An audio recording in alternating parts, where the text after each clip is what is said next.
dears, welcome. Now this is my second video in the female genital tract organs, and today I am going to be talking about internal genital organs, which is again very important for a female to know and understand.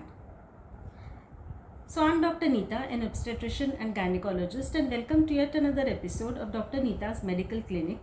At the outset, I'd like to request each one of you to please view the entire video, like the video, comment on the video, and share it with friends and relatives, and do subscribe to the video.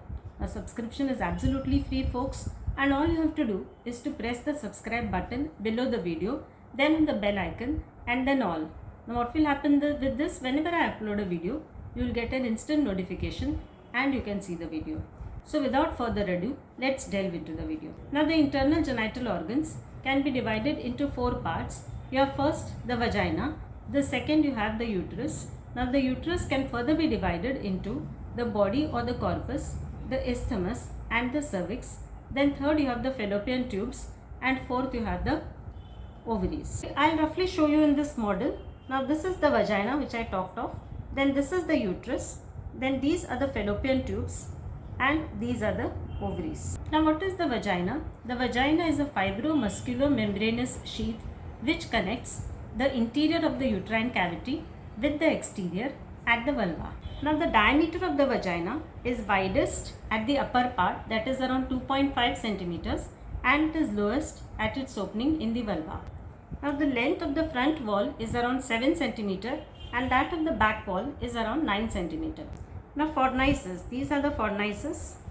Fornices are the clefts which are formed in the vagina due to the protrusion of the cervix into the anterior vaginal wall. Now there are four fornices, one in the front, one behind, and two lateral fornices.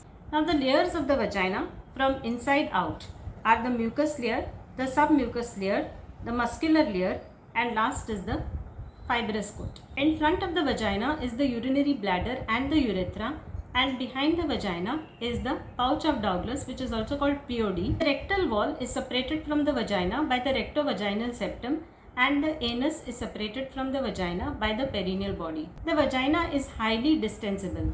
Now what are the functions of the vagina?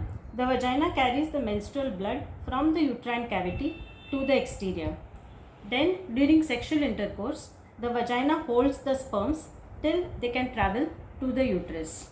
The third function is the vagina provides a path for the birth of the child. The fourth function of the vagina is it receives the male penis at the time of sexual intercourse and thus acts as an organ of copulation. The vaginal secretion is usually very little, enough to keep the area moist.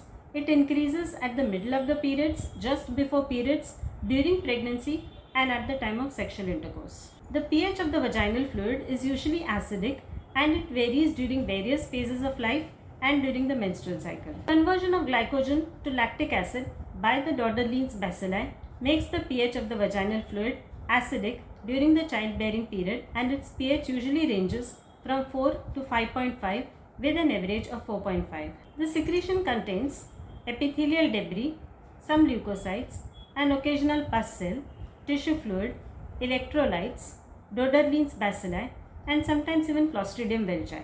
It also contains protein and lactic acid, and the acidic pH is important because it prevents other pathogens from growing. Regarding the uterus, look at the diagram, and also I am showing you the uterus here. Now the uterus can be divided into a fundus. Now the fundus is the part which is just above the openings of the fallopian tubes. You can see the openings of the fallopian tubes here. So the fundus is this part which is above the openings of the fallopian tubes. Then you have the proper body of the uterus, which is the part between the fundus and the anatomic internal os. This is the anatomic internal os. And then you have the isthmus. The isthmus is the part between, it's a narrow part which lies between the anatomic internal os and the histologic internal os. It's this constricted part. And then you have the cervix. The cervix is the part between the histologic internal os and the external os. The cervix is also referred to as the mouth of the uterus. Now we talk about the uterus. Now you can see this uterus here, and you can also see it in the diagram.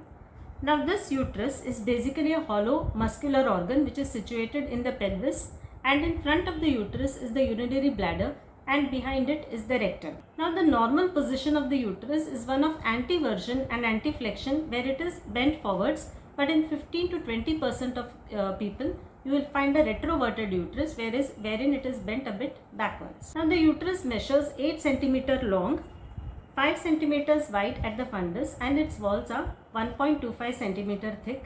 It weighs 50 to 80 grams. It has 3 parts basically. You have the body, then you have the isthmus, and then you have the cervix. First we talk of the body or corpus. The body or corpus is again divided into a fundus, which is the part just above the openings of the fallopian tube. So this is the fundus of the uterus. You can see here the fundus of the uterus, and then you have the body proper. The body proper lies between the fundus and the isthmus. The uterus has 2 cornu on either side, and at each cornu are attached the fallopian tube, the round ligament, and the ligament of the ovary. Isthmus is a constricted part which is situated between the body of the uterus and the cervix and measures around 0.5 centimeters in length. It starts from the anatomic internal os and it ends at the histologic internal os. Now we go to the cervix. The cervix is the lowermost part of the uterus. Cervix extends from the histologic internal os to the external os, and it enters the vagina after breaking through the anterior vaginal wall. The cervix measures around 2.5 centimeters in length and diameter. The cervix has a supravaginal part above the vagina and a vaginal part which is inside the vagina. Now the vaginal part is usually lined by stratified squamous epithelium, and right up to external os it is stratified squamous epithelium. At the external os it undergoes a sudden transformation to columnar epithelium, and this area is called transformation zone. This transformation zone here is usually 1 to 10 millimeter, and this transformation zone is continuously irritated by hormones, infection, trauma, and so it is at this site that cancers of the cervix usually start. The uterus has got 3 layers. The outer one, which is called the perimetrium or the serous coat. Then you have the muscular layer, which is muscle, and then you have the inner lining, which is called the endometrium, and this endometrium is a mucous lining, and this endometrium during periods, that is during menstrual periods, the endometrium is shed, and if there is no menstruation, that is if pregnancy sets in, then this endometrium gets converted into decidua and it starts nourishing the developing fetus.